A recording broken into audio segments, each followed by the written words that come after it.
그러니까 지역 분석 개별에서 공통점은 둘 다 가격 형성 요인. 근데 여기는 그죠, 지역의 가격 형성 요인, 그 동네 가치 형성 요인. 요거를 따지는 문제요. 요거를 따지는 문제 맞죠? 근데 여기는 개별 부동산 또는 대상 부동산. 그래서 개별 부동산의 가치 형성 요인이요. 요거요. 그러니까 똑같은데 넓게 지어갑니다. 여기는 개별합니다. 좁게. 그 다음에 순서로 보자면 항상 지역 분석보다 먼저 하는 거 맞죠? 선. 그 다음에 여기 언제든지 이걸 기본으로 해서 나중에. 그래서 선후. 그 다음에 요 녀석은 표준적 사용 또는 아니면 중도적 사용, 보편적 사용 요거고요. 그러니까 여기는 그런 최유효 사용이요. 이거죠. 그래서 우리 잘하는 말 선지표 후계치요. 항상 먼저, 항상 먼저 지역 분석하고 표준적 사용. 그 다음 이놈은 그래서 나중에요. 그 다음 후계체 요거죠. 유명한 격언이잖아요.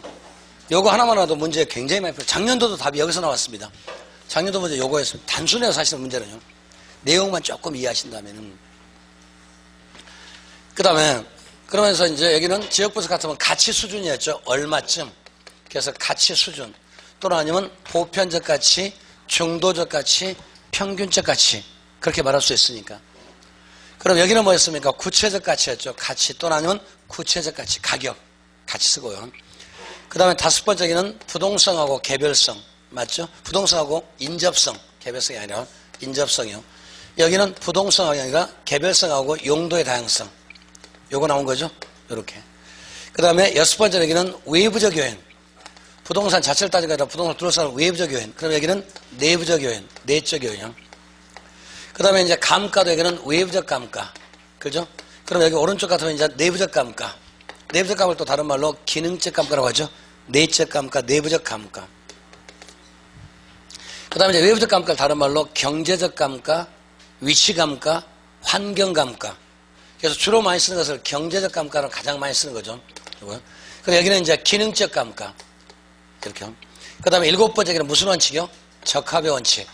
주변의 환경과 잘 맞아라. 그래서 적합의 원칙이요. 이렇게 말하고요. 그럼 여기는 균형 원칙. 그죠? 일곱 번째. 균형 원칙이라면 내부적 감가. 그래서 구성 요소, 설계 설비, 투입 요소 잘 맞춰라. 그래서 여기는 균형의 원칙이요.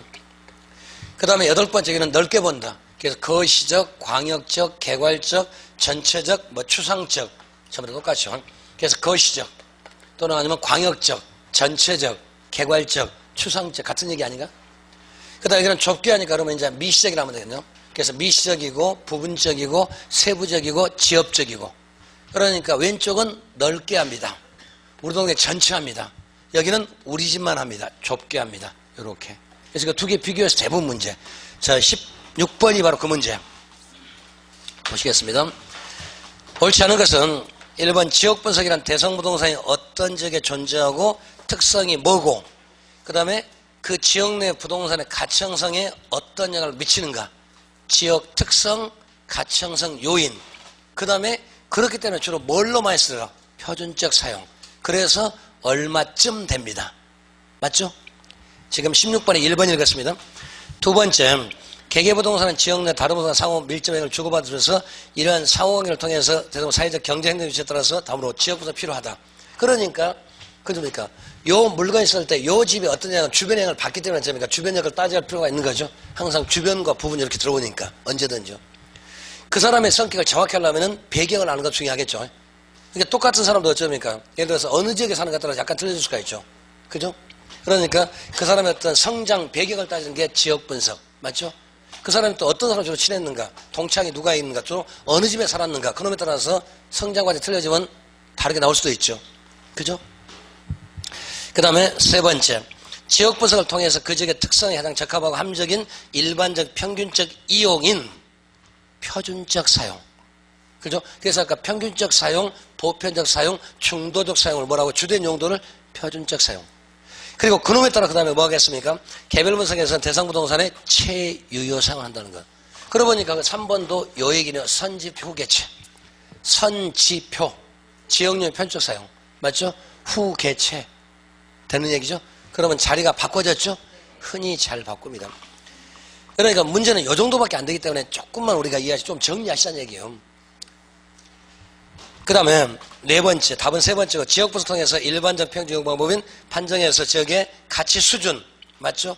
그놈을 기준해서 이제 그래서 그 동네는 얼마쯤이니까 이 자리는 얼마 구체적 가격. 맞죠? 다섯 번째, 지역 분석은 주로 인근지역을 대상하지만 용도적 관점에서 그다음 구분되는 지역으로 인근지역, 유사지역, 그리고 주변 용도지역. 그 주변 용도지역이 바로 후보지 이행지입니다. 그 주변에 있는 용도지역. 그러니까 동일수권 이렇게 해서 그 주변에 있으니까 바깥 외곽에 그 특정 용도로 남겨진 지역, 이거를 뭐랍니까? 후보지 이행지. 우리식으로 말하면 그 주변에 있는 또 다른 용도로 말해서 준비된 지역, 그 주변 용도적 지역. 그래서 후보지 이행지 이렇게요. 말한다면요. 그러면 답은 되신 거죠? 3번이요. 그러니까 맨 서두에 말씀한 것처럼 문제집을 한 번만 풀어보고 끝내는 것이 아니라 이거를 반복해서 보시면 도움됩니다. 물론 이거 말고도 다른 문제집 많이 풀어보면 좋아요. 나쁜 건 아니에요. 근데 논문 쓰는 거 아니시죠? 합격만 하고 끝낼 목적이죠? 그래서 같은 거를 여러 번 보시라고. 10권을 한 번에 10번, 한 번씩 10권 보시는 것보다 한 권을 10번 보는 게 훨씬 더 도움됩니다. 그 다음에 계속해서 반복해보면 지문이 눈에 좀 익숙해져요. 그럼 빨리빨리 풀 수가 있으니까. 그래서 내가 처음에 풀을 때 이 문제를 100% 안다 그러면 이제 표시를 하는 거고. 그러면 안 되는 것만 어쩌니까? 그럼 처음에는 좀 내가 해결이 안 되는 문제 좀 많이 있을 수도 있잖아요. 아니요, 난 다 해결돼. 그러신 분도 계실 거고. 아니면 다 하나도 표시가 안 된 분도 있을 거고. 그러니까 반복해서 보시면 어쩌니까 점점 줄어들지 않을까? 그래서 1시간에 한 권을 볼 수 있게 만들어 놓는 거 사실은요. 그게 우리 목적이라니까. 그러면 시험 보기 직전에 어쩌니까 한번 쭉 훑어보면 바로 눈에 익었으니까 좀 더 풀기가 쉬울까요? 어려울까요? 그거 하는 거. 보고 나서 잃어버려 상관이 없으니까. 그래서 그걸 숙달시키는 게 우리 방법이에요. 그 다음에 17번. 똑같은 얘기요. 타당하지 않는 것은 지역 분석이란 대상 지역이 또 어떤 지역에 속하고 특성이 뭐고 또 똑같이 또 나왔네요. 그 지역이 가치형성이 뭐가 있고 주로 뭘로 쓰인다. 1번 대신 거죠. 두 번째, 지역 분석은 넓게 한다. 개별은 좁게 한다. 거시적, 미시적. 그 다음에 세 번째, 일반적으로 개별 분석을 먼저 하고 틀렸죠. 지역 분석을 먼저 하고 그 지역을 근거로 해서 그 다음에 그 자리를 어떻게 개별로 한다는 얘기. 선, 지표, 후계체 또 나왔네요. 격언입니다. 그래서 거기는 처음에 일반적으로 지역 분석을 먼저 하고 그 지역 분석 결과를 기초로 해서 뭘 한다? 개별 분석.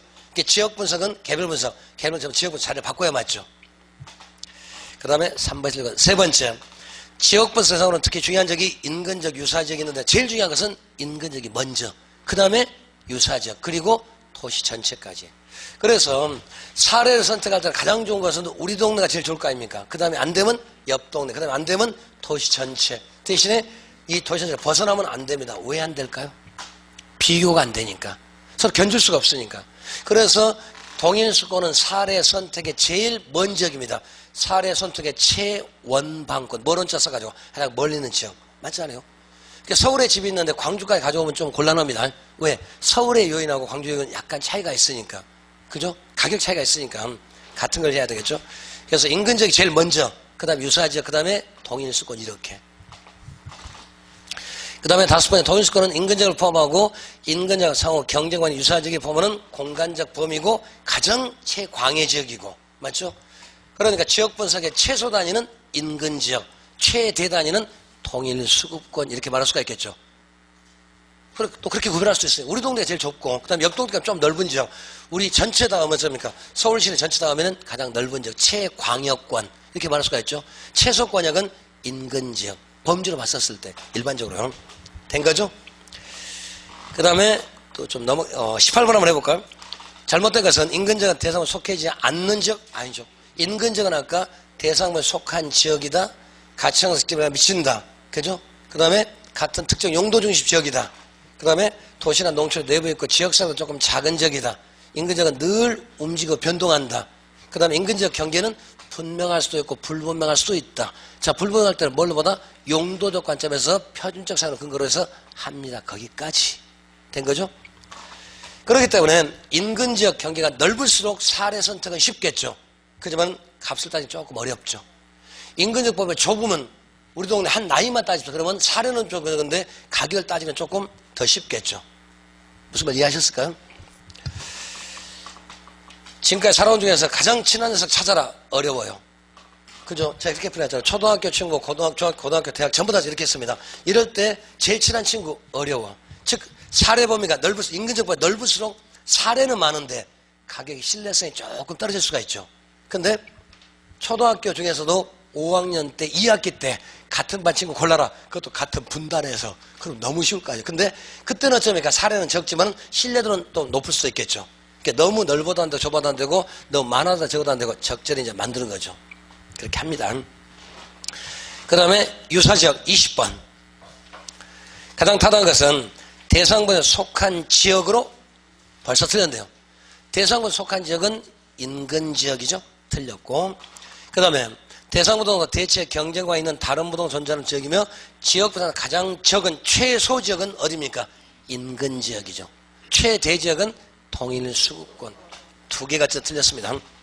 그러니까 유사지역은 인근지역과 용도경에서 대체가 있는 지역으로서 대상을 포함하지 않는 지역을 말합니다. 정확한 표현이요.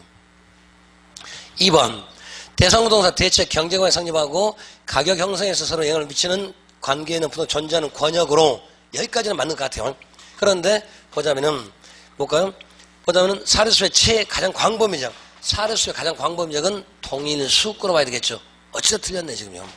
그 다음에 세 번째 유사지역은 그 지역의 특성이 용도적 기능적 관점에서 인근지역과 유사하고 인근지역과 서로 경쟁 대체를 이룬다. 그러니까 인근지역과 그렇기 때문에 만일에 인근지역의 사례를 구한다면은 같은 동네니까 가치 형성 요인은 다르지 않을 거 아니에요. 그러니까 지역 요인 비교는 생략할 수가 있죠. 근데 지역 분석은 해줘야 돼요. 전체니까. 근데 유사지역에 가져온다면 지역 요인도 틀릴 거고 그러니까 둘 다 해주고. 자, 무슨 말이냐면은 우리 비교방에 갔어서 사례를 인근지에서 구할 수도 있고 유사지역 구할 수도 있잖아요. 인근지에서 구하면은 지역 요인 비교는 생략할 수 있어요. 왜? 같다고 보니까. 대신에 지역 분석 자체를 뺀다. 그 말은 아닙니다. 지역 분석 안에 또 다른 것도 있으니까. 그래서 사례를 인근지에서 가져오면 지역 요인 비교는 생략해도 좋지만 지역 분석 자체까지 뺀다. 그 말은 아니라는 얘기. 근데 만약에 유사지역에 가져온다면 지역 요인 비교도 해주고 지역 분석 다 해줍니다. 그러니까 딱 하나만 기억하면 되잖아요. 인근지역 가져오면 지역 요인 비교 안 한다. 그 하나만 기억하시면 돼요. 나머지는 다 한다. 근데 대부분 바꿀 거 아닙니까? 인근지역에 사례 가져오면 지역 요인 비교는 반드시 해야 되지만은 지역 분석 뺀다. 하나만 기억하시자고요. 인근지역 가져오면 지역 요인 비교는 뺄 수 있습니다. 왜? 가치 형성이 똑같다고 봤기 때문에. 그거 하나만. 나머지는 전부 다 한다는 얘기요. 이해하셨는가요? 그 다음에 세 번째, 그 다음에 네 번째 볼까요? 인근지역과 대체 경쟁관의 지역을 말하며 인근지역과 지적으로 인접할 필요는 없다는 얘기. 그러니까 인근적, 유사지역, 동일수권은 거리의 접근성이 아니라 용도적, 기능적 접근성. 말 되죠? 언제든죠. 그러니까 아무튼 지역 분석에는 거리가 가까우랑 멀으라 전혀 관계없습니다. 그리고 인근지역과 거리가 가깝다, 멀다 아닙니다. 유사지역도 거리가 가깝다, 멀다 전혀 관계없으니까 500m 떨어질 수도 있고 5,000km 떨어질 수도 있습니다. 그 다음에 다섯 번째, 사례수를 유사지역에 한 경우는 금방 했네요. 사례수를 유사지역에 한 경우라면 지역요인 비교도 하고 지역보다 다 해줘야 되니까. 아까 인근지역에서 가져오면은 지역 요인 비교는 뺄 수 있다. 나머지는 다 한다. 기억되시는 거죠? 자, 그래서 답은 세 번째가 맞습니다. 그 다음에 동일수권 22번. 옳지 않은 것은 1번 대상부동산 대체 경쟁관 성립하고 가치 형성에서 서로 영향을 주고받는 관계에 있으며 대상으로 존재하는 권역을 말하고 가장 최광의 지역이고 인근지역, 유사지역 이걸 전부 다 포함하는 광역권 지역을 말합니다. 맞죠? 두 번째, 대상부동산을 평가하기 위해서 사례수 보면 최원방권. 그러니까 유사지역 그 다음에 동일수권을 벗어나면 안 됩니다. 그러니까 비교방에서 사례 선택할 때 가장 넓은 지역은 그죠? 동일수권. 왜? 이걸 벗어나면 안 되는 이유는 가격 비교가 안 되거든요. 그러니까 사례 수입 범위가 한정된 것은 비교가 안 되기 때문에 비교 안 되면 비교방 쓸 수가 없잖아요. 비교 가능해야 되니까. 그래서 거기는 맞는 얘기네요. 두 번째 또 볼까요? 세 번째, 사례를 유사지역에 수입한 경우에는 지역요인 격차에 따른 지역요인 비교 일반적으로 수행해야 되는 또 나오잖아요. 다시 결론. 그러니까 인근지역 사례 가져오면 지역 요인 비교는 뺄 수 있습니다. 왜? 같으니까. 하지만 지역 분석 자체까지 빼서는 안 되고 그건 해줘야 돼요. 그러니까 하나만 기억하면 되잖아요. 인근지역 사례 가져오면 지역요 비교 뺄 수 있다. 나머지는 다 해야 된다. 요거니까 하나만요. 그 다음에 네 번째, 부동산 종류의 성격, 규모 등에 따라서 지역 범위가 달라지기 때문에 이를 적절하게 판단하는데 그러니까 동일수권은 제일 중요한 딱 한마디밖에 안 나오잖아요. 후보지 이행지는 전후, 원칙은 후. 근데 성수도가 느리거나 완만할 때는 전지역으로 할 수도 있다는 거. 그게 포인트예요. 주로 나올 수 있는 것들이에요. 4번 이해하신 거죠? 그런데 만일에 원칙은 후가 맞는데 성수도가 낮은 후보지. 성수도가 낮다는 얘기는 언제 될지 모른다는 뜻이죠. 그래서 그 말을 제가 표현이 요 동네가 개발된다고 소문이 30년 동안 났었는데 지금까지 지지부진합니다. 그럼 30년 동안 됐는데 언제 될지 모르니까. 그럼 언제 될지 모르다는 얘기는 미래를 정하기가 쉬워요, 어려워요? 어려우니까. 그럼 미래를 못 정하니까 지금으로 하는 게 정상 아닐까? 논리적으로. 그래서 원칙은 후가 맞는데 예외적으로 용도단 전이 되는 경우도 있어요. 원칙은 후요. 그것도 기억이 안 난다면 후보니까 후보지니까 후입니다. 후보지니까 후예요. 그렇게 외운 사람 있으니까. 그게 빠를 수도 있잖아요. 근데 그것만 외우면 또 말을 바꾸니까 그래서 뒤까지 말 수 있는 거죠. 그 다음에 5번째. 그러니까 시험에서 우리 교재 나온 낱말만 나오면 얼마나 좋겠습니까? 개론은 그게 안 된다니까요. 나왔던 지문만 나오면은 그러니까 개론은 절대로 바뀌지 않습니다. 이론이기 때문에 새로운 이론 없어요. 그러니까 점점점 넓어지고 깊어질 따름이지 딴 나라 이론 나오지도 않아요. 사람마다 다 똑같으니까 딴 나라 개론은 없거든요. 근데 2차 과목은 좀 바뀔 수가 있죠. 왜? 법이 바뀔 수가 있으니까. 민법도 거의 안 바뀌어서 사실요. 바뀌어봤자 조금 일부분. 미성년자 조건을 바뀐다. 뭘 바뀐다? 시시한가. 그러니까 1차 과목은 거의 안 바뀌죠. 학문이어서 그래요. 근데 공법은 바뀔 수 있죠. 법에 따라서 세법 바뀔 수 있죠. 바뀔 수 있어요. 그런 거 바뀔 수가 있는데 그러니까 기본 이론에서 그래요. 그 다음에 5번째는 보면은 맞네요. 지역번호 주로 인근적을 그때 사람은 인근적 사례가 없을 때는 어디 갑니다? 유사지역 갑니다. 그것도 없으면 어디 갑니다? 동일수고 갑니다. 근데 아무리 멀리 가도 동일수고로 벗어나지는 마세요. 벗어나면은 비교가 안 되니까. 그래서 동일수권을 사례 선택의 최원방권이라고 합니다. 요렇게. 말 되죠? 25번. 한 장 넘깁니다. 옳지 않은 것은 자, 지역 분석은, 개별 분석은 적합 벌써 틀렸네요. 여기요. 개별 분석은 뭡니까? 균형. 지역 분석은 적합. 이거니까 벌써 1번 틀렸죠? 너무 쉬운 문제. 이거를 중요하다고 표시를 해놨어. 잘 나오니까. 그 다음에 2번. 지역 분석은 지역에서 장래도를 명백히 하고 가치 수준. 그러니까 키워드는 가치 수준. 그죠? 그 말을 또 다른 말로 평균적 가치, 보편적 가치라고도 할 수가 있으니까. 요거 나왔죠? 요거 한다는 얘기. 2번 지문 뜻은 수식어에 속지 맙시다. 그 다음에 3번째. 개별 부동산은 인근적인 지역성을 제약했으므로 개별 부동산 최후 판정은 특히 인근적에 존재하는 부동산 편적 관계를 명백해야 된다. 그러니까 이 동네가 무슨 동네가 따라서 이 땅을 뭘로 쓸까 판정 방향 결정은 맞잖아요. 여기가 공업단 지역이면 공업용으로 쓰는 그게 원칙 아닐까? 물론 그건 만대장은 아니지만은. 그러니까 지역 분석은 개별 분석의 전제 조건이 되고 방향을 결정하고 근거를 제시하고 아우트는 아니고 대충 여기에 되는 것 같아요 라고 정하는 거지 반드시 그겁니다. 그 말은 아니란 얘기. 맞죠? 그러면 되실 것 같아요. 그 다음에 5번째 지역 분석은 최종적으로 지역 구성분자의 부동산의 지역력을 공통적으로 갖는 지역을 추출해서 하기 때문에 인근지역 및 그 주변 지역을 전부 다 광역지로 포함된다. 예, 맞아요. 답은 1번이 틀렸죠? 넘어갈게요. 그 다음에 이번에는 28번. 이번에는 이제 13가지 원칙 그거 합시다. 그 다음에 13가지 원칙에서는 거기도 13가지를 다 알면 좋겠죠? 근데 그 중에서 몇 개는 또 한번 해보자고요. 그래서 맨 첫 번째, 거기서 순서에 관계없이 얘기할까? 맨 첫 번째가 기여의 원칙. 그러니까 기여의 원칙 또는 기여도의 원칙이란 말이죠. 기여의 원칙 또는 기여도의 원칙이요. 요 말은 무슨 말이냐면 부동산 가격은 기여도의 합입니다. 그래서 맨 처음에 기여란 말은 기여도. 이게 기여도란 말이고 또는 이걸 다른 말로 공헌도라고 합니다. 또 정확히 말하면 한계 생산성이요. 기여도란 말은 기여의 원칙, 공헌도의 원칙 또는 아니면 한계 생산성입니다. 근데 흔히 뭘 나타날까? 이걸 나타내는데 요거를 생산비라고 주로 대부분 씁니다. 요거 아니란 얘기. 그러니까 생산성이 와야지 생산비가 오면 안 된다는 뜻. 주어진 부동산은 기여도의 합이고 공헌도의 합인데 한계 생산성의 합인데 대부분 생산비라고 잘 씁니다. 요거 주의합시다. 두 번째. 그러면 기여도가 높은 녀석은 늘려야 될까요? 줄여야 될까요? 가치 형성의 역할을 많이 하니까 늘리는 게 정상 아닐까요? 그래서 그거를 늘리는 게 좋습니다. 줄이는 게 좋습니다. 그걸 뭐라고요? 추가 투자 적부성. 추가로 투자하는 것이 좋냐 나쁘냐? 추가 투자의 적부성. 적합한지 부합한지 적부성 기준입니다. 가장 제일 기준이 요겁니다.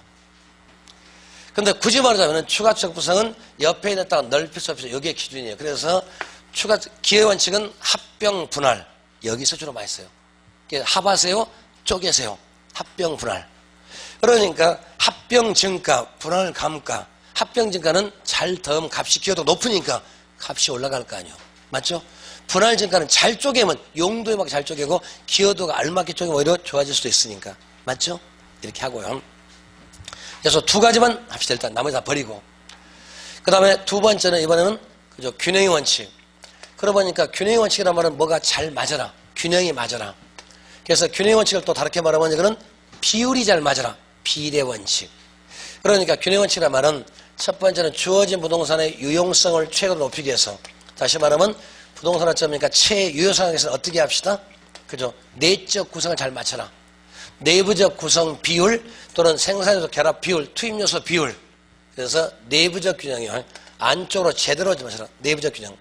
그러니까 더 정확히 말하면 건물 제대로 쓸만하게 지으세요. 새거 헌거가 아니라 제대로 구색을 맞춰라. 너무 많아도 안 되고 너무 적어도 안 되죠. 그래서 여기에 어긋나면 뭐라고 하냐면은 그죠? 설계 잘 맞춰 설비. 그러니까 구성요소 설계 설비를 잘 맞춰라. 그러니까 너무 커도 안 되고 너무 작아도 안 되고 부족해도 안 되고 과대 설비, 과소 설비, 초과 설비. 그러니까 100평짜리 아파트가 있는데 욕실은 조그만하게 한 평 하나 지어놨습니다. 그게 균형이 어긋난 겁니다. 맞죠? 건물 잘 지어놨는데 보일러 안 깔고 잘 못 지어놓은 거예요. 맞죠? 잘 제대로 해야 되니까.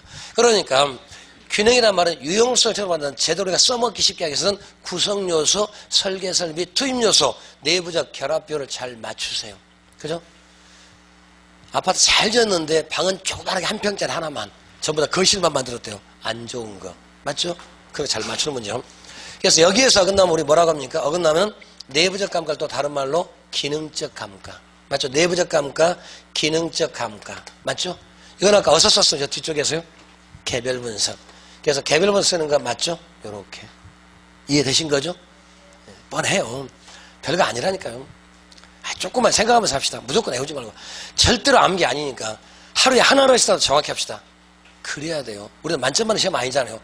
하나를 반드시 써보시고 보시고 읽어보시고 그게 조금 반복돼야 된다니까요. 절대 공짜 없습니다. 뭔가 들어가 있더라고요. 그냥 요것만 딱딱 외웠는데 말도 바뀌면 어때요? 기능적 감과 부정하면 또 다르게 말해도 내부적 감가 나오면 또 어떻게 하시려고요? 뜻을 이해하시는 거. 그래야 내 것이 된다니까요. 단순하게 앞글자에서 저 그래서 암기란 말 거의 안 합니다. 어쩌다 한 번씩 해요. 양념으로 써먹어요. 딱 떨어진 거 몇 가지만 선지표 후계 지금 정확히 맞거든요. 그렇게 양념으로 써먹는 거지 그게 전체는 아니라니까요. 다른 과목은 어째 딱딱 글씨 외워서 가운데 글자에도 안 빠지죠. 중개업 보면 중개대상으로 뭐뭐뭐입니다. 하면 딱 빼면 어쩌니까 안 돼. 다 들어가야 돼. 맞죠? 공법에서 뭐뭐 합니다. 반드시 들어가야 돼. 안 그런가요? 그 다음에 세 번째. 요런과 잘 엮는 것이 이제 뭐냐면 적합입니다. 그래서 균형과 적합. 그래서 이 적합 원칙도 문제를 잘 내는데 쉽게 내면 이런 거 나옵니다. 만일에 균형 원칙을 좀 어렵게 만들면 어떻게 할까요? 그죠? 내부적 구성도 틀렸으니까 욕실이 너무 작다든지 난방 설비가 작다든지 그죠? 건물 잘 지었는데 엘리베이터가 한 대밖에 없다든지 그게 전부 다 균형 원칙이 어긋난 거 맞죠? 예를 들어서 연면적이 얼마 이상 되고 그 사용하는 인원수가 몇 명에 따라서 엘리베이터 숫자나 뭐 건축법 분명히 있을 건데요. 이 천장 높이도 좀 분명히 정해진 게 있을 건데요. 계단 높이도 좀그러니까 계단 높이가 예를 들어서 한 50cm 된대요. 그러면 걸어다니기 좋아요, 나빠요? 그게 균형이 어긋난 거죠. 적절하게 맞춰야 되니까. 맞죠? 그 다음에 적합원칙이란 말은 똑같은데 이건요. 이 적합이란 말은 뭐가 좋아. 여기는 제대로 그면서 그래서 비례란 말 써요. 비례. 잘 맞춰라. 그러고 여기는 뭡니까? 좋아란 말. 주변과 잘 맞아라. 그러니까 균형은 건물 제대로 쓰세요. 적합은 자리 잘 잡으세요. 주변과 잘 어우러지세요. 자리 얘기. 그러니까 자리 얘기 나왔으니까 당연히 부동성 나올 거 아닙니까? 부동성 나와서 당연히 주변이니까 환경 나올 거 아니에요. 논리가. 그래서 적합은 여기도 유용성 어쩌니까 체로 높이자. 맞아요. 그렇게 해서는 체류상에서 어떻게 하자. 근데 이번은 외적 균형. 외부적 균형 아니면 또는 외적 균형이요. 외부적 균형. 그러니까 외적 균형 잘 맞추라는 생각은 무슨 말일까? 주변과 잘 맞아라. 주변이요. 또는 환경. 환경이 잘 맞아라. 그죠? 또는 위치에 잘 맞아라. 그죠? 또 외부 환경이 잘 맞아라. 그러니까 달동네에다 멋있는 빌라 지었습니다. 돈 안 된다니까요. 주거든지 아니면 주거, 그러니까 적합은 주거용은 주거지에, 상업용은 상업지에. 그게 적합이에요. 맞죠? 그런데 주변과 잘 어우러지지 않습니다. 서민들 집단 거주에 고급 빌라를 지었습니다. 건축비도 안 나와요. 그죠? 공업단지 한가운데다 황금박지 단독을 멋있게 지었습니다. 건축비 안 나옵니다. 그게 바로 여기에 어긋난 거. 맞죠? 우리 이야기를 또 어쩌니까, 그러니까 우리 집에서 얘들하고 얘기할 때는 이런 얘기 한마디 안 한다니까. 걔들 몰라. 지금 세대에 맞는 얘기. 그죠? 가수를 얘기할 때 제가 남진 얘기하면 그 사람들 걔들 모른다니까요. 그죠? 윤한 얘기하면 몰라요. 지금 얘기했습니까? 빅뱅도 옛날이죠. 지금은 방탄소년단? 맞죠? 그런 게 맞을 거 아닙니까? 군대 시절 동기 만났습니다. 군대 시절 얘기해야 됩니다. 너 때문에 뺑뺑이 돌고, 너 때문에 얼차려 받고 썩을 놈. 그 얘기가 맞을 거 아니에요. 몇종 얘기요. 그 다음에 그 다음에 또 어쩌나 주변 용도에 잘 맞아요. 용도 지역이 잘 맞아요. 용도 지역. 역시 또 부동산 관계되잖아요. 그러니까 적합원칙은 부동산과 아주 밀접합니다. 특성을 하자면은. 그 다음에 여기 안 맞으면 뭐라 합니까? 이때 안 맞으면 경제적 감가 또는 아니면 위치적 감가. 경제적 감가 또는 위치적 감가. 당연히 맞잖아요. 외부적 감가, 환경 감가. 경제적, 외부적, 위치적 환경. 다 똑같은 얘기. 그 다음에 어디에 써봤습니까? 지역 분석. 여기 써먹는 거 맞죠? 그 다음에 두 개 잘 엮어요. 그러니까 요 녀석은 어쩌면 사료로 만들기 조금 어려워요. 그렇지만 요 두 개 사료 만들기 굉장히 쉽습니다. 여기는 사료 만들면 이번에 20억짜리 건물에다가 엘리베이터 설치했습니다. 그래가지고 5억 들여서 엘리베이터 설치했습니다. 근데 가격이 30억 나왔습니다. 그게 기여도예요, 사실은요. 즉 20억짜리 건물에다가 예를 들어서 20억짜리 단독이 있다고 하자. 거기다가 이번에 수영장을 만들어서 5억 들었습니다. 그러면 이게 30억 나왔습니다. 이게 기여도예요. 만일에 25억 나왔다. 이건 기여원칙 아닙니다. 왜 하냐면은 생산비합이 아니잖아요. 20억짜리 건물에다가 5억 돼서 생산비가 25억 나오면 생산비합이죠. 그건 기여도가 아니에요. 그런데 수영장을 5억 돼서 맞췄는데 기여도가 아마 10억쯤 되는 모양이죠. 그게 30억 됐죠. 그러니까 생산 비합이 더 높거나 하죠. 근데 잘못 만들면 어쩌니까 20억짜리 건물에다 5억 돼서 수영장 만들었는데 22억 나올 수도 있죠. 기여도가 떨어진다는 얘기요. 그죠? 성형외과 잘 다녀와야지 예쁘지. 그거 이쪽 얘기잖아요. 그러니까 기여의 원칙을 많이 사례로 만들면 이렇게 숫자를 써줄 겁니다. 그러면서 이 더해서 가치가 나오면 이렇게 나오면 기여도 원칙이 아닙니다. 더 크든지 작든지 해야 되니까 사례 만들 때. 근데 여기는 뭐 만들겠습니까? 욕실이 어쩌고저쩌고, 내부적 구성요소 어쩌고저쩌고. 여기는 환경이, 아까 서민의 집단거 주제, 그죠? 좋은 주택이라든가, 주변 여건을 따지니까. 공업지대 한가운데 단독을 멋있게 지었습니다. 돈 안 된다니까. 주변과 안 맞아요. 용도에 안 맞으니까. 그게 적합에 어긋난 거죠. 사례로 만들 때게 그렇게 만들 수 있어요. 그 다음에, 이번에 이제 네 번째라고 이제 외부성. 그래서 여기 외부성의 원칙도 어쩌면 이런 것도 이렇게 또 어쩌면 연결돼 갑니다. 두 개 연결 잘하죠. 근데 외부성 원칙은 두 가지 차이점은 또 뭐겠습니까? 둘 다 환경과의 관계다. 맞아요. 그런데 요 녀석은 부동산이 관계에 맞냐 안 맞냐. 요거죠. 그러니까 서민들 집단 거주지에 건축된 고급 빌라는 주어가 빌라잖아요. 주변과 어우러지지 않은 값이 싸다. 그러면 자리 잘못 졌으니까 부동산이 잘못된 거죠. 근데 외부성 같으면 주변에 공장이 설치되고 그저 쓰레기 매립지에 건설되면 인해서 그 값이 떨어졌다. 그러면 환경대 값이 떨어진 거 맞잖아요. 그러니까 주어가 여기는 바로 뭐겠습니까? 환경에. 그리고 환경이 좋은 거 나쁜 거 부동산한테. 그러니까 주어를 보자는 얘기요. 환경이 먼저냐 부동산이 먼저냐 그거 따지는 문제. 주어 찾는 문제예요. 그러니까 예를 들어서 주거지역이 있는데 바로 옆에 이번에 쓰레기 매립지가 건설됨으로 해서 주거지에 주택값이 떨어졌습니다. 무엇 때문에 떨어졌습니까? 쓰레기 매립지 때문에. 그게 환경 때문에. 맞죠? 그죠? 네. 슬픈 눈동자 하셔도 저 할 거 다 해요.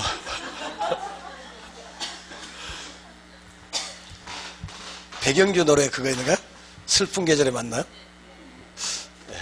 이따 하고. 그 다음에 두 번째, 좋은 어쩌면 외부 경제, 나쁘요 불경제. 여기는 어쩌면 부동산 아주 밀접하겠죠? 환경은 전부 다 부동산입니다. 환경. 그러니까 외부성도 적합. 그러니까 외부성과 적합은 그죠? 최우상의 내부적 요인, 외부적 요인. 최우상의 내부적이 아니라 외부적 요인. 외부적. 그 다음에 다섯 번째. 이번에는 예측과 변동. 우리 변동을 먼저 합시다. 변동의 원칙. 그러니까 예측과 변동 둘 다 어쩌니까 이 두 가지는 시간과 밀접하죠. 그래서 변동의 원칙을. 그래서 변동의 원칙이란 말은 이거는 뭐가 달라지는데 여기서 제일 중요한 키워드는 가치 형성 요인. 물론 여기서 가치 형성 요인 다음에 가격이라면 거의 안 씁니다. 가치 형성 요인이 어쩌저고. 가치 형성 요인 변화. 그렇기 때문에 이거는 우리 변동 원칙이라면 2%란 말이죠. 만약 뭐뭐가 된다면, 그죠? 신도시가 된다면 그린벨트 풀린다면, 그러니까 그 지역에 신도시 있다는 말은 가치 형성률이 달라진 거 아닌가? 거기에 그린벨트가 풀린다면 가치 형성률이 달라진 거 맞잖아요. 그게 조건이요. 그 다음에 두 번째, 이 녀석 어디서 쓰냐면은 기준 시점. 우리 아까 맨 첫 시간에 기준 시점 기억나세요? 기준 시점 변동연치. 아까 그 얘기 안 했는가? 변동연치. 그래서 기준 시점. 그 다음에 시점 수정. 우리 비교형체 하면 시점 수정이라는 말 나옵니다. 그 다음에 변동이니까 정태, 동태. 변동이니까 늘 동태 분석. 이래야 되지 않을까? 맞죠? 이런 것들요. 그 다음에 이렇게 하고요. 그 다음에 이제 이런 거, 이게 여섯 번째가 이렇게 잘 엮습니다. 여기가 바로 이제 예측이죠. 그러면 예측이란 말은 미래를 가는 거죠. 예측 원칙은 이러니까 이렇게 되겠다. 그 지역이 후보지가 된다면 값이 얼마쯤 되겠네. 거기 그린벨트가 풀린다면, 그러면 그린벨트 풀린다면 그게 바로 조건이잖아요. 지하철이 지나간다면 조건이죠. 그러면 그 결과, 이게 그러니까 원인이죠. 이거는 결과죠. 그래서 인과관계죠. 원인과 결과, 항상. 그래서 여기는 예측 원칙이란 말은 이제는 그 결과. 그렇기 때문에 맨 첫 번째는 항상 미래란 말, 장래란 말 꼭 나옵니다. 미래가 쪼고 장래가 쪼고 나오면 전부 다 이쪽이요. 그 다음에 수익성 기대치. 미래가 쪼고 장래가 쪼고 그 다음에 수익성 기대치가 쪼고 돈이 어쩌고 기대가치요. 요거. 장래 수익성 딱 한마디로 말하자. 예측은 장래 수익성입니다. 장래란 말하고 수익이라고 꼭 나오죠. 그러니까 그 도시가 신도시가 된다면 거기까지는 변동. 그러면 지금 땅값 10만 원에서 100만 원쯤 되겠는데 나중에 100만 원쯤 될 것 같은데요. 그게 예측. 맞죠? 그러니까 예측 원칙은 뭐하고 관계돼요? 영속성. 예측은 미래니까. 그래서 미래를 따진 거니까. 과거는 예측이 아니죠. 미래가 예측이잖아요. 그 다음에 이런 것들을 어디서 많이 쓰냐면은 그죠? 수익 방식에 많이 써요. 수익 방식이요. 그래서 수익 방식의 이론적 근거 주로 많이 써요. 그래서 원가 방식, 비교 방식은 과거 중심이요. 비교 방식 거래된 사례가 비교는 거래된. 원가 방식은 발생된 감가 두기, 발생된 과거잖아요. 이거는 수익 방식, 미래 수익을 계산해서 미래 전부 다 예측 원칙은 수익 방식과 아주 일정합니다. 두 개 잘 엮고요. 그 다음에 이번엔 이제 대체 원칙 7번째. 그 다음에 대체 원칙이란 말은 영향서로 주고받는 거. 그러니까 대체 원칙이란 말은 그죠? 3박 이론적 근거인데 요렇게 어느 지역에 좀 아파트가 지금 3개 있습니다. 이렇게. 그러면은 둘 다 세 가지 답니다. 시기가 똑같아요. 위치도 똑같아요. 평수도 똑같아요. 가격도 전부 다 10억. 자, 10억이라고 합시다. 그 다음에 근데 이거는 삼성거, 현대거, LG거입니다. 이럴 때 여기에 10억에서 올라갑니다. 그러면 어느 거 올라가면 이것도 전부 다 올라갑니다. 올라가요. 왜 올라갈까요? 우리 대체 원칙이라는 말은 같은 물건이면 싼 값에 같은 가격이면 좋은 물건 아니에요? 그게 대체니까. 그럼 만일에 전부 다 세 개가 위치도 똑같습니다. 평수도 똑같은데 10억에서 12억 됐습니다. 그러면 같은 물건이면 똑같은 물건이면 싼 거 비싼 거 수요가 요리 갈 거 아니에요. 그럼 초과수 되겠죠. 올라가죠. 요렇게 건너가니까. 만약 값이 8억으로 떨어졌어. 그러면 이것도 다 전부 다 떨어집니다. 그러니까 대체 원칙이라는 말은 같은 용도의 건물이 2개 이상 있었을 때 서로 영향을 주고받으면서 값이 형성되는 거를 대체. 맞죠? 그래서 이렇게 하는 것이 바로 뭐냐면은 평가 3방식이요. 그러니까 3방식의 비교 방식, 원가와 수익 방식 이런 3방식의 근거, 이론적 근거가 바로 대체 원칙입니다. 그러니까 비교 방식은 비슷한 사례가 얼마니까 내 것도 얼마쯤.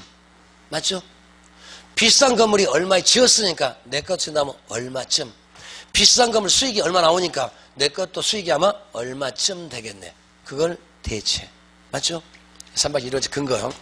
그래서 요 말을 이제 사료요금처럼 뭘로 말까? 유사란 말 샀어요. 유사 지역, 유사 물건, 유사 상권. 유사 비싼 거 아니요?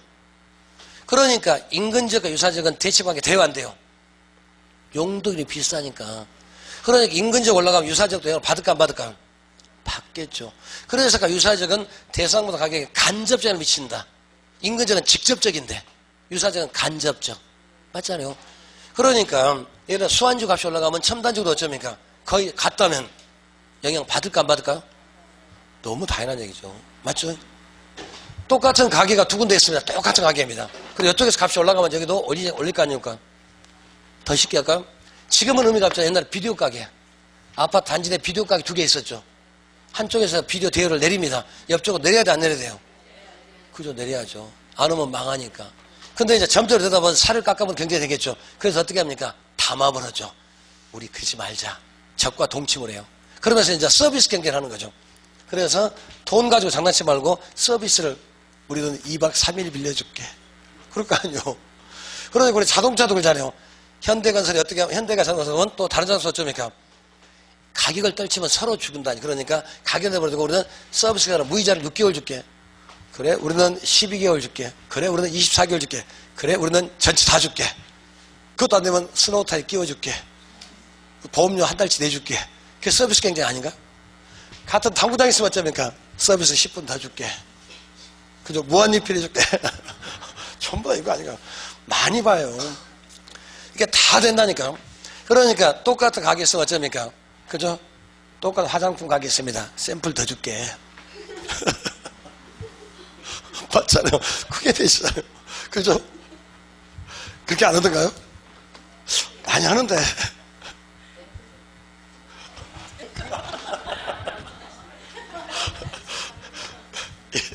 예. 그 다음에 여기는 전부 다 간접법. 그러니까 대체는 전부 다 직접법이 아니라 간접법. 간접법이요. 여기까지만. 그 다음에 8번째. 수익 체증 체감. 수익 체증. 체증이라면 올라간다는 증가. 그 다음에 체감. 수익 체증 체감 원칙이요. 이 원칙은 뭐겠습니까? 수익이 체증 체감한다. 처음에는 빨리빨리, 처음엔 나중에 느리게. 그래서 여기는 맨 먼저 나오는 게 건물을 몇 층을 지는 게 잘 좋겠는가? 조방 1개, 집약 1개. 그래서 조방 1개, 아무리 건물을 작게 짓더라도 최소한 어느 정도 지어라. 그 다음에 집약 1개. 어디까지 올라가지 마세요. 집약 1개요. 그러니까 조방 1개하고 집약 1개는 어디서 나옵니까? 수익 체증 체감에서. 그래서 집약 1개를 넘어서 곧바로 손실이 나온다. 아니란 얘기요. 이윤이 줄어들죠. 그래서 조방 1개는 집약도의 하한선, 집약 1개는 집약도의 상한선. 이해하시는 거죠? 이걸 다르게 말하면 한계 효용층, 제일 층수가 몇 층인지, 또는 입체적 이용률, 몇 층으로 지을래. 그래서 올려라 내려라. 그게 바로 추가 투자 적부성. 그래서 추가로 건물을 올리는 게 좋아요. 아니면 안 좋아요. 추가 투자 적부성. 그래서 요거하고 두 개를 많이 쓰는데, 많이 쓰잖아요. 근데 차이가 점차는 좌우관계, 여기는 주로 하자면 상하관계. 주로 쓰는 것이. 그래서 올리세 내소. 물론 기준을 따지자면은 이게 주로 수익 체증 건물을 올리세요, 내리세요. 집약 1개 미달되면 늘리세요. 집약을 초과할 때는 줄이세요. 주로 건물 올리고 내리고 주로 많이 쓰고. 그 다음에 수익 체증 체감은 부동산, 무슨 성질? 부증성 밀접합니다. 수익 체증 체감은 토지의 특성, 부증성과 얼른 못 누리니까 부증성 아주 밀접합니다. 그 다음에 8번째, 이번 9번째. 이번은 수익 분배 원칙, 수익 배분의 원칙. 수익 배분의 원칙 또는 수익 분배 원칙이요. 수익 배분이라면 수익을 어쩌니까 나눠준다는 얘기죠. 배분. 그러니까 첫 번째는 일정한 건물을 이렇게 했습니다. 건물에서 1년에 수익이 100억이 나온대요. 그럼 100억을 만들기 위해서 역할했던 요소가 몇 가지 이렇게 있겠죠. 여기서 쪼개주는 것. 그래서 100억의 매출을 위해서 건물 지 혼자 하는 것이 아니라 일하는 사람이 있을 거 아닙니까? 인건비 줘야 될 거 아닙니까? 노동에 대한 임금. 그 다음에 또 100억의 매출을 위해서 돈 현 역할이 있을까 없을까요? 자본 현 역할이 있을까 없을까요? 있겠죠. 그러면 이자 줘야 될 거 아니에요. 그 다음에 경영에는 이윤. 이렇게 각각 생산하면서 몫을 쪼개주는 것을 뭐라고요? 요거잖아요. 배분. 그리고 남는 것이 누구 몫일까? 땅목. 그걸 뭐라고 합니까? 그래서 지대 산출 근거. 지대요. 그 다음에 지대는 항상 처음에 한다, 나중에 한다. 맨 나중에 합니다. 언제든지. 원칙을 딱 정해놨어요. 그래서 경제학에서 가변 요소, 이거는 먼저 하고 고정 요소는 맨 나중에 하세요. 땅 몫은 딱 정해졌으니까. 그러니까 수익 배분 원칙은 부동성하고 밀접하죠. 수익 체증 체감은 부정성이고. 여기까지 오신 거죠? 그러니까 논리 다 풀어가는 거라니까요. 그 다음에 그래서 지대 산출 그건데 지대는 항상 전체 빼고 남는 거니까 남는 것을 우리 뭐라고 할까? 자녀법. 자녀법은 전체에서 주니까 뭐 빼고 전부 빼고 남는 것이 오니까 자녀법. 그죠? 그래서 자녀법이요.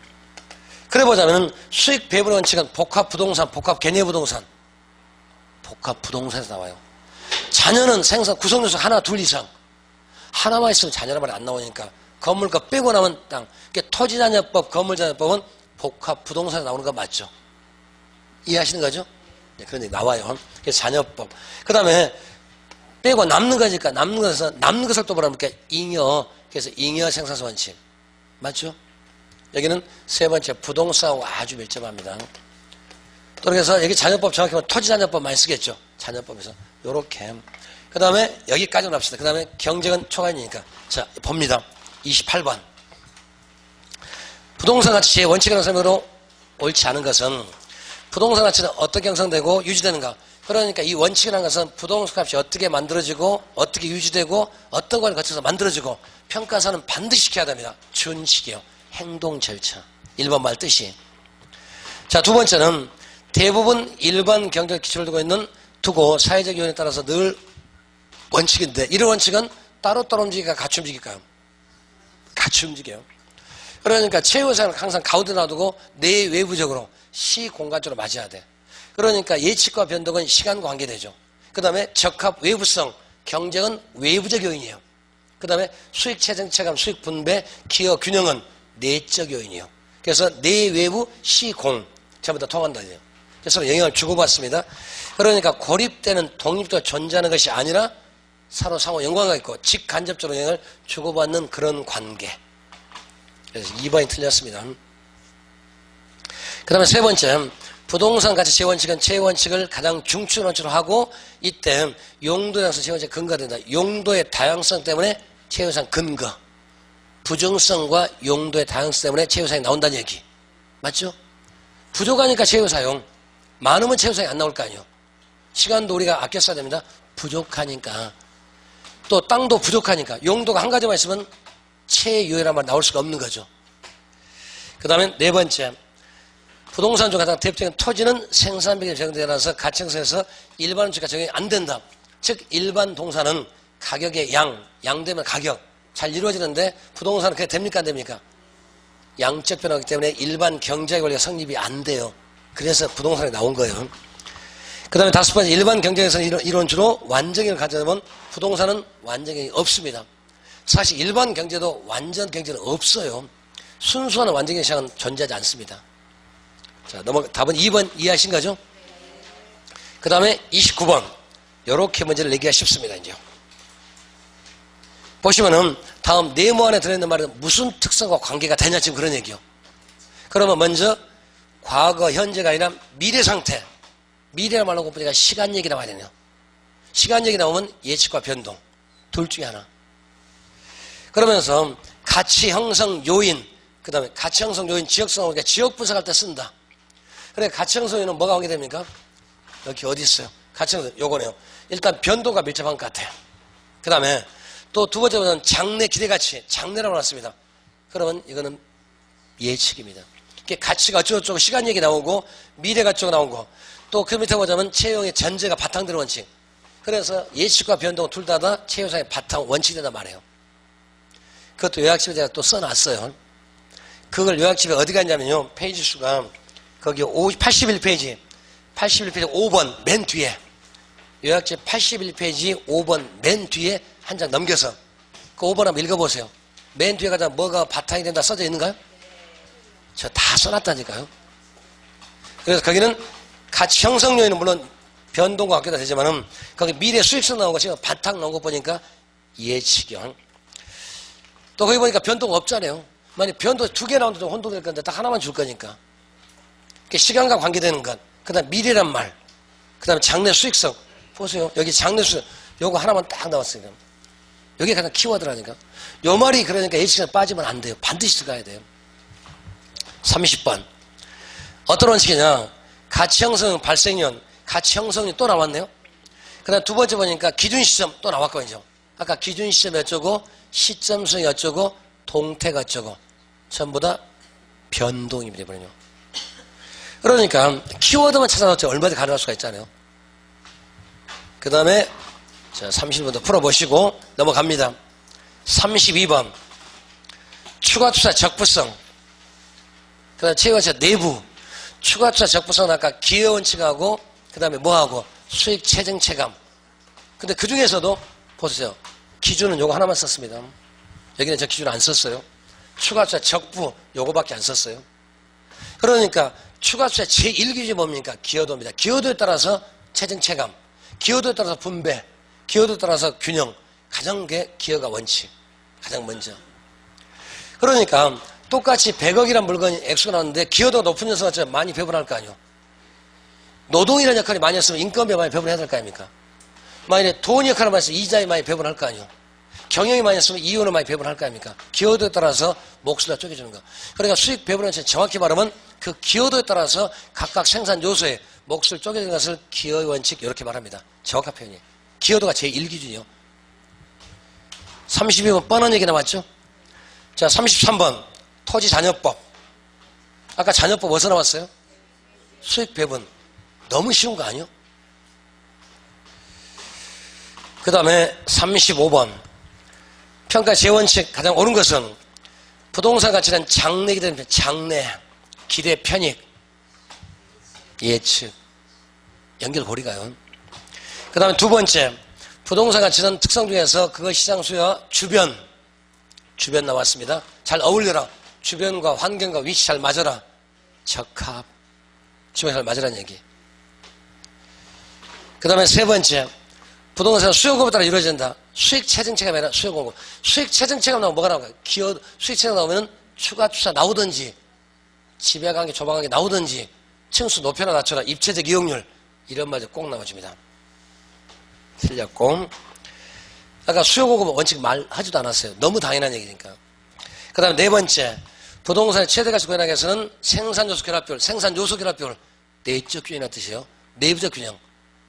그러면 균형이 와야 되죠. 적합은 항상 환경 얘기, 외부적 위치. 여기 저 몇 글자 안 썼어요. 여기에 다 들어있잖아요. 그죠? 조금 관심 갖췄는데 한 문제 나올 가능성이 있으니까. 그 다음에 다섯 번째는 기여 원칙은 또 뭡니다? 생산비, 생산성. 예, 생산비가 생산성. 잘 건드는 지문이 그래요. 여러분 잘 건드니까. 넘어갑니다. 그 다음에 37번 다음은 부동산 평가에서 가치 재원칙상 설명인데 옳지 않은 것은 기회비용이라는 것은 포기한 대가. 그럼 기회비용은 커야 좋을까요? 작아 좋을까요? 작을 수 없습니다. 그러니까 기회비용이 크다는 얘기는 잘 못 수고했다는 얘기예요. 기회비용은 합리적 선택의 기준. 기회비용은 요구수익률, 기대수익률. 기회비용은 요구수익률 개념, 기대수익률 개념. 요구수익률, 비용 개념이요. 두 번째, 부동산 가격도 경쟁에 통해서. 자, 경쟁은 무슨 특성 관계될까요? 경쟁. 왜 다투죠? 부족하니까. 적으니까. 그러면 부정성. 그러니까 경쟁은 부족 문제, 희소성 문제. 다투는 거. 경쟁은 왜 다툽니까? 좋으니까. 그래서 초과 이유는 경쟁을 야기시키고 경쟁을 통해서 초과인이 소멸됩니다. 그때 경쟁은 누구 경쟁? 수요자 경쟁. 공급자 경쟁이 아니라 수요자. 우리 쪽에서 전부 다. 우리는요. 못 만들 때 뭐라죠? 맞고요. 그 다음에 세 번째 기회원칙은 부동산 구성요소 전체 계단 정도에 따라서 큰 걸 해라. 따라서 거기 보시면 병합 분할 가능성은 밀접하다. 이해하셨을까요? 여기 그죠? 넓혀라 좁혀라. 합하세요 쪼개세요. 수평적 측면. 아까 수익체제는 상하관계. 굳이 구별하자면 맞죠? 그 다음에 네 번째 어디가 틀렸어요? 내부적 관계인 적합이 아니라 외적 관계인 적합이죠. 뒤에 볼 거 없이. 내적은 균형, 외적은 적합. 그러니까 균형은 건물 안쪽에 잘 맞추세요. 비율 잘 맞춰라. 적합은 새거 한 거가 아니라 주변과 잘 맞아라. 자리 잘 잡아라. 환경 얘기. 맞죠? 답은 네 번째죠. 다섯 번째 채용사항은 합리적 합법성 다 돼야 되고 맞고요. 자, 넘어갈게요. 그 다음에 이번에 이제 좀 넘깁시다. 그 다음에 이제 두 번째는 3방식 그거요. 이렇게 지금 어디까지 왔냐면은 지금 이제 기존까지 다 왔습니다. 그 다음에 이제 세 가지 방식. 세 가지 방식은 원가 방식, 비교 방식, 수익 방식 그 세 가지. 일단요. 그래서 좋아요. 좀 쉬신 다음에 그러면 여기까지 세 방식은 3방식은 원가 방식하고 오늘 원가 방식 전부 다 해야 되니까 원가 방식하고 비교 방식, 수익 방식 세 가지 봅시다. 그다음 평가 규칙을 한번 읽어보시면 되니까. 여기도 별거 아니니까 몇 개 안 된다니까 말만 어려워요. 왜? 우리가 익숙하지 않아서 말이 어려워요. 조금 반복하면 되니까 좀 쉬어갑시다.